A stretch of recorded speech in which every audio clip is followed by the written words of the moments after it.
water rates for many, many years. And the only way we raise water rates and sewer rates is if the other agency raises them to us. We're not raising them on our own.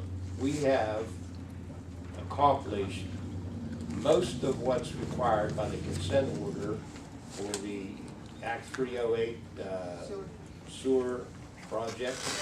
We paid for them out of those funds. That's where the difference in a lot of, you know, what we charge for sewage, what we charge for water.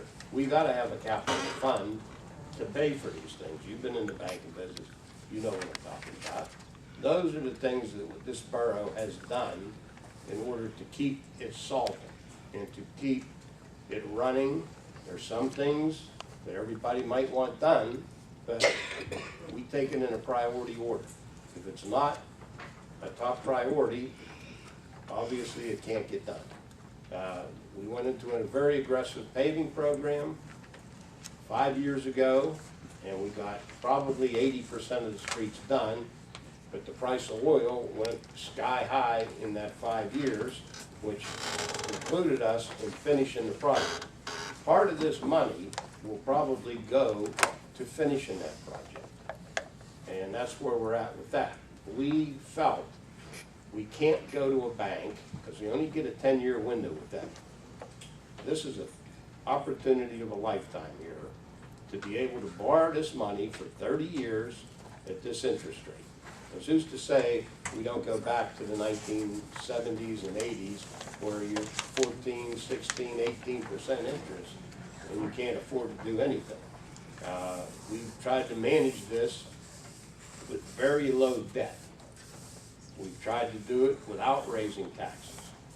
And I think we've done a very, very good job.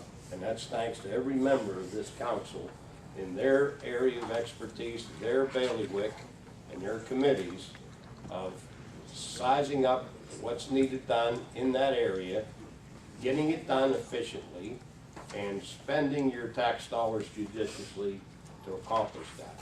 And there's not a one here that hasn't done that. And I think they're to be commended for the job they've done. Now, aside from that, we would not take this on. We didn't think we could afford it. We've searched and we've talked and we've studied, and we can't afford to do it without raising taxes, again, under present circumstances. We will probably be out of this consent order much earlier than anybody in the county. And that is an expense, and we've spent close to $300,000 just in fixing the sewers and doing what's required. We've gotten some grants to do that. We've gotten our own funds to do that. We've made some very creative economic decisions in order to get these things done. But I saw early on, and so did this council, that that project is going to get very expensive for the communities to remedy. They claim it's something like $4 to $8 billion in Allegheny County to remedy the sewer problems. And we're almost done with ours. We did all the dye testing, we've done just about all the televising, we've raised up all the manholes and got them to their proper elevations. We're repairing sewers, we're lining sewers, taking things that are broken, instead of having to dig up the whole thing, we've been able to get liners put in them, which makes it a much better fix. We're right on target with it, and we've spent an awful lot of time and effort and money to get it done. And this is the time now. Construction rates are low, everything's where we need to be, and if we don't do this, we'll never do it. And this is why we chose this time to do it, and we feel it's the correct and proper thing to do. Problem that I see is people that have a little bit of information are dangerous. They come out with misinformation, they put papers on people's doors that contain misinformation and get everybody stirred up with things that do not exist, things that are untrue or a perception of what they think is going to go on, and then everybody thinks it's a fact because they made a paper, okay? This hopefully will correct those bits of information. There's a paper there that everyone was able to get a copy of, and that sort of explains where the misinformation is coming from. So that's all I have to say. Okay. Sorry to interrupt. That's okay, and I know the sewers are very important. I'm an environmentalist, so that's very important to me.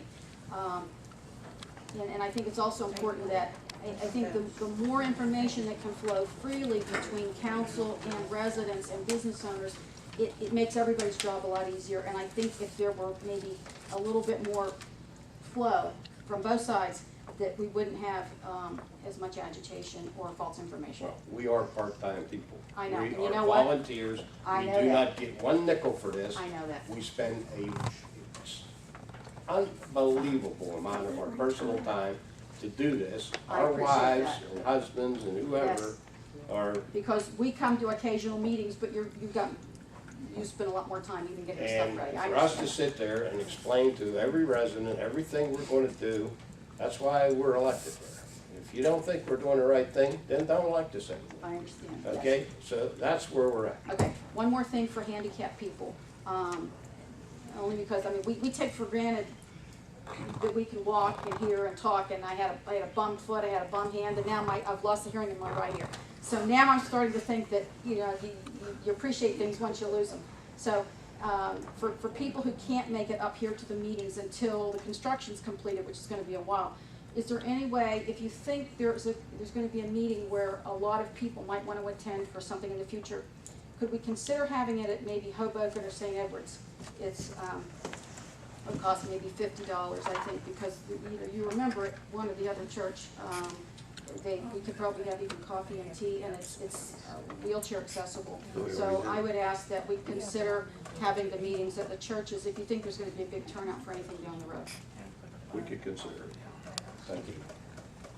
Good idea. Ask one more question. When you were talking about the sewers and the paving and all of that, I know that when you were doing the handicap access on each of the corners, that they like totally screwed that up and they had to redo that. Did that cost us extra? No, Okay. that was a grant, Okay. okay, and the COG settled that out with them at no expense to us. And then the same with the paving on Center, because that's where I live. Unfortunately, it's like annual that we have a water main break. Now, they've been down there just the other day, and I was amazed. They were like, boom, boom, it was fixed before it even got dark When that water's day. running down the street, we can't sell it. And we have to pay for it. Give it away. Oh, my I God, want to yes. get on that very quickly. I have, just to explain that a little bit, I have our foreman of Public Works every morning goes up to the meter where it comes in from Fox Chapel Authority. He reads that meter every day. And if there's any change in it, him and his crew get looking around for a water leak.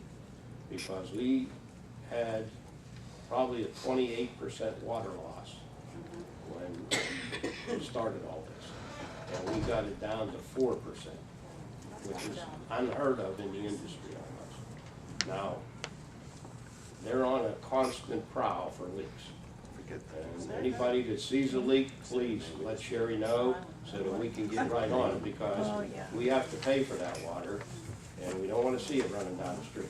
Well, that's kind of what I was getting at too, was just having to tear up the road Well, that we that's- paved. And That could be part of this too, where we deem that water line is such a problem, it needs replaced. And it's an old 6-inch water line. And those trucks going up and down there, I know. not to our borough, but over to Genco and the Liquor Control Board and everything over there, is a lot of traffic on there. We've tried, and believe me, George has tried, the mayor's tried to get them to stop it. It's impossible. It's a public street. We thought about